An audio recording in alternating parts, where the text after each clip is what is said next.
As the designated start time approached, I wondered if she would be late once more. Glancing at the empty chair, and my colleagues mirrored my frustration. Eventually, the rightful occupant arrived, an hour after our business had commenced. "My name is Jenna," she introduced herself. "I'm a 48-year-old office worker.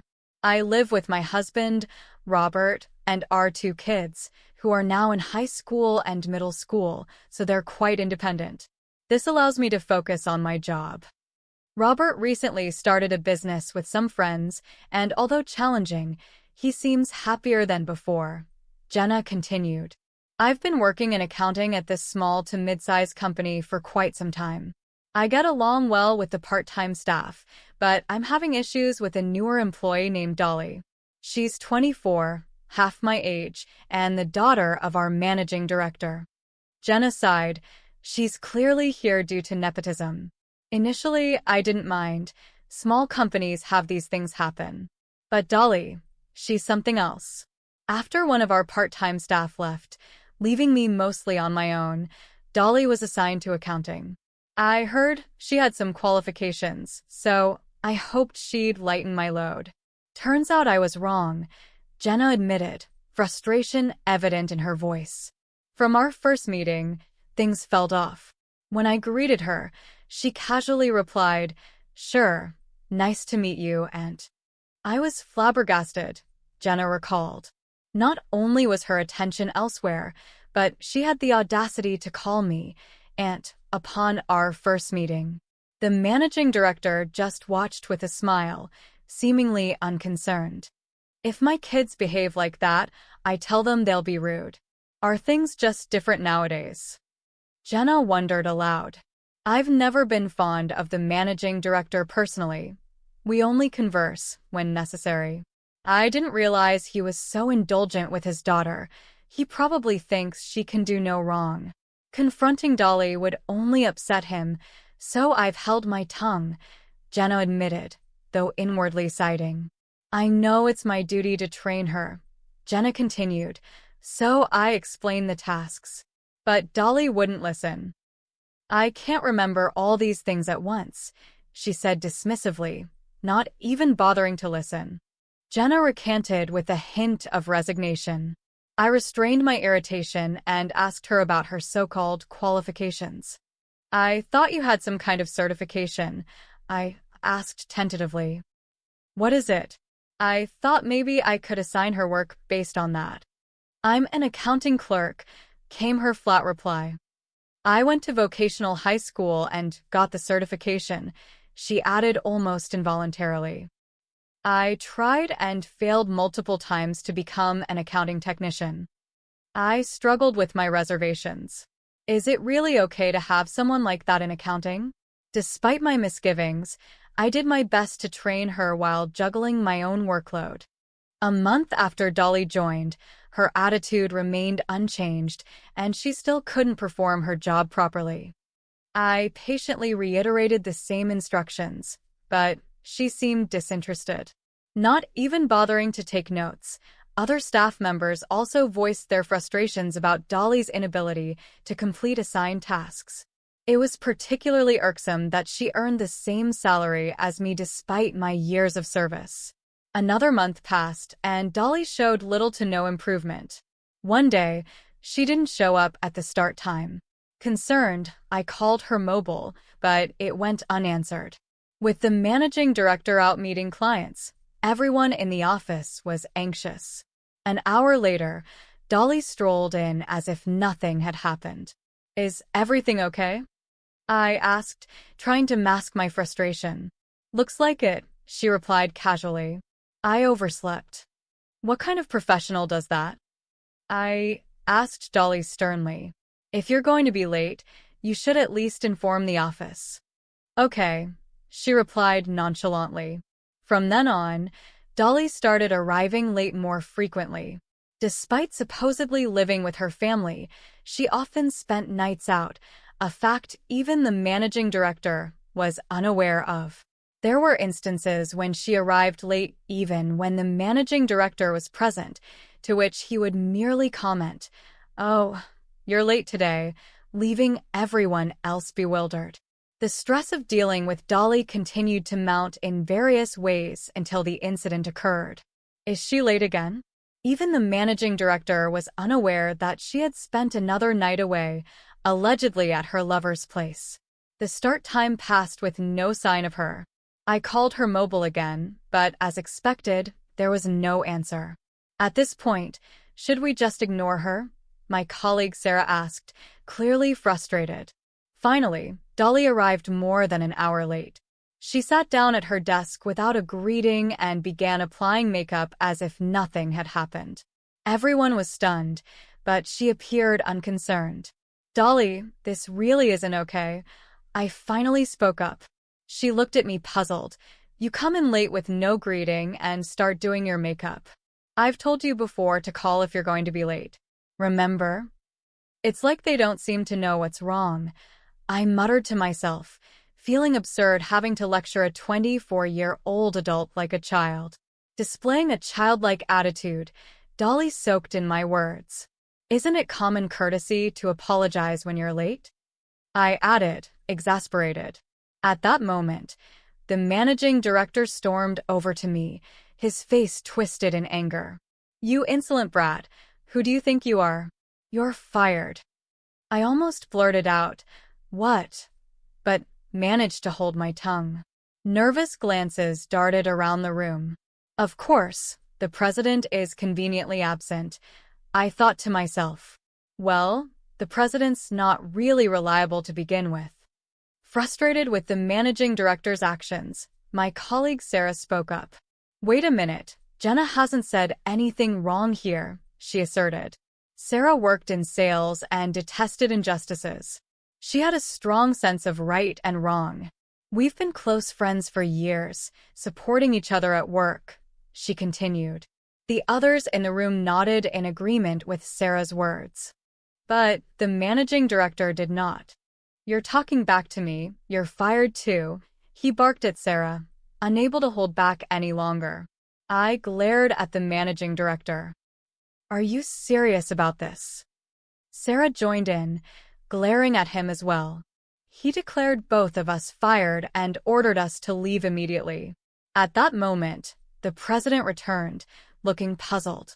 Apparently, the president and the managing director were relatives, and for some undisclosed reason, the president couldn't oppose him. Fed up, Sarah and I packed our belongings and left. We stopped at a cafe to catch our breath.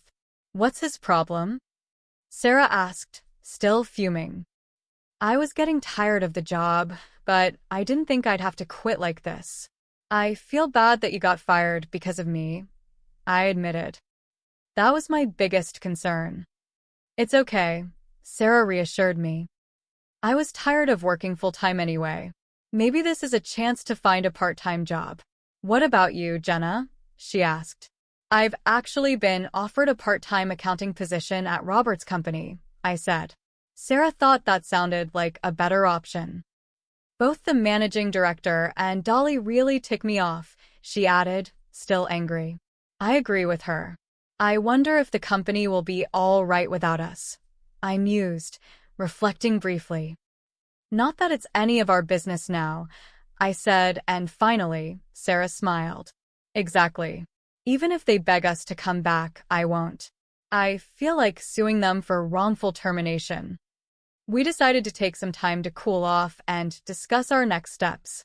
When I got home and shared what had happened with Robert, he was even angrier than I was. "What's up with that managing director?" Robert fumed. His reaction reassured me that I had made the right decision despite my initial doubts. Robert's comforting words put me at ease. I started working in accounting at Robert's company. The part-time accountants who were already there told me they felt more comfortable with their workload lightened. Sarah also began working part-time at Robert's company. We hadn't been able to complete the paperwork for leaving the company since we were fired on the spot and had to pack up immediately. Someone, likely my successor Dolly, would handle it. We threw ourselves into our new roles energetically. After some time, I received a call from the managing director of my previous company. "We don't understand the accounting you were handling. Come to the office immediately, he demanded. What's he talking about? I wondered aloud. Could it be their failing monthly payments to clients and sales calculations that I used to handle? Besides, we haven't even received our exit paperwork yet, but we were fired just for being late. Who do they think they're talking to? Needless to say, I declined. No can do, I replied firmly. But the managing director persisted. Come right now and we'll rehire you. You haven't found another job yet, have you? He urged. I sighed. No thanks. I've already switched jobs. I've taught Dolly everything about accounting. Not sure if she gets it, though, I remarked before hanging up. Apparently, Sarah had also been contacted. Several clients insisted they'd cease business if Sarah wasn't managing their accounts. The managing director arrogantly offered her reemployment as well, underestimating her capabilities as just a female salesperson. It turned out Sarah was a valuable asset to the company, fueling our anger towards the managing director once again.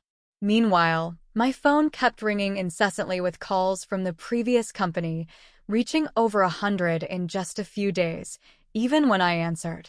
Assuming I had completed the necessary resignation paperwork, I was simply urged to return quickly for rehiring. We've had enough. Frustrated Sarah and I decided to confront the previous company and give them a piece of our minds. Upon seeing us, the managing director said, you finally came back. You should have returned obediently from the start. We hadn't returned to be rehired. We're here to confront you, I replied calmly. You shouldn't have any problems if Dolly is handling the accounting, right? I taught her everything. If she can't do it, that's on her. As both a parent and a boss, you're failing if you haven't noticed her poor behavior. The managing director's face flushed red with anger. How dare you? I even offered to rehire you. That's precisely why we don't want to be rehired. In fact, we were considering quitting anyway. I continued undeterred by his shock. And has Dolly started acting like a responsible adult yet? Sarah interjected. Well, I don't deny nepotism. At least have her work properly. The way she talks, the attitude when she listens, everything about her is unprofessional. Shouldn't you, as her parent, be the one to address these issues? And you fired us just because we pointed that out? It doesn't make sense. To be honest, I couldn't care less about being fired. It was clear things would go downhill if Dolly was the only one left in accounting, I stated bluntly. The managing director glared at me. Plus, firing Sarah, who's a stellar salesperson, shows you really don't know what you're doing. No wonder you're losing clients. How many have you lost in the last month? I added, a grin spreading across my face as the managing director's face turned beet red. I came here today to discuss our wrongful termination. We need you to provide the necessary documents. Also, I wanted to see firsthand how much trouble you're in without us, I continued, not giving him a chance to respond. Sarah chimed in after me. I've already consulted a lawyer about the wrongful termination. We're willing to consider a settlement if it spares us all the hassle. What will it be? The managing director burst out. What wrongful termination? You were fired on the spot for bringing up issues with an employee's behavior. This is clearly wrongful termination, I asserted firmly, locking eyes with the visibly pale president. Mr. President, this is your company, isn't it? Your relationship with the managing director has nothing to do with us getting more than 100 phone calls is crazy, don't you think? You fire us and now you want us back because you're in a jam. Who do you think would even listen to that? The president could only manage to look paler, unable to say a word. Mr. President, you've done accounting work before, right? I trust you'll handle the rest, Sarah concluded. Sarah and I decided there was no point in further discussion and turned to leave. We'll leave the rest to our lawyer, I remarked firmly. After some time, we received a request for a settlement through a lawyer, and we agreed. We were recognized as victims of wrongful termination and received our unpaid wages, severance pay, and a settlement amount higher than the market rate. We were pleased. It felt like we had finally had our revenge on the company. Both Sarah and I would sometimes receive urgent calls from clients while we were out, as we had given them our personal numbers after we abruptly left. Some even called to check up on us. I explained the situation and that we had been wrongfully terminated. Word spread quickly in our tight-knit industry. Most of Sarah's clients left once she quit, likely cutting the company's business in half. According to a former colleague, staff kept leaving the company. They were getting complaints from clients, and the president and managing director were overwhelmed trying to keep things running. Dolly couldn't manage, so the wife of the former accounting president had to step in. She was a stern person, and Dolly was reportedly having a hard time, crying every day. 6 months later, the company apparently went bankrupt, I reflected. It might be a good thing they lasted half a year. One day, I concluded, leaving the story open-ended. I spotted someone who looked remarkably like the managing director at a supermarket near the station. I couldn't resist staring. There he was, dressed in the supermarket's uniform, getting an earful from a young man who appeared to be the store manager. It seemed he was working part-time at the supermarket because he couldn't secure another job.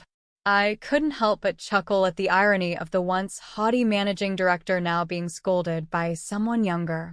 Our eyes met briefly from a distance, and I gave him a nod, which he predictably ignored. Since I frequented that supermarket, I made it a habit to look out for him. He was often caught in the midst of being reprimanded for something. I had thought he was competent, but Sarah later informed me that he often took credit for his subordinates' work. Speaking of which, when I mentioned the supermarket to Sarah, she started going there out of curiosity and eventually became a regular customer. In a way, the managing director's presence was contributing to the supermarket's revenue, so maybe he did have some competence after all, though he was always getting yelled at. Sarah and I continued to work happily at Robert's company. Robert even expressed relief, noting that our efforts had boosted the company's sales. We both look forward to Robert treating us to dinner for our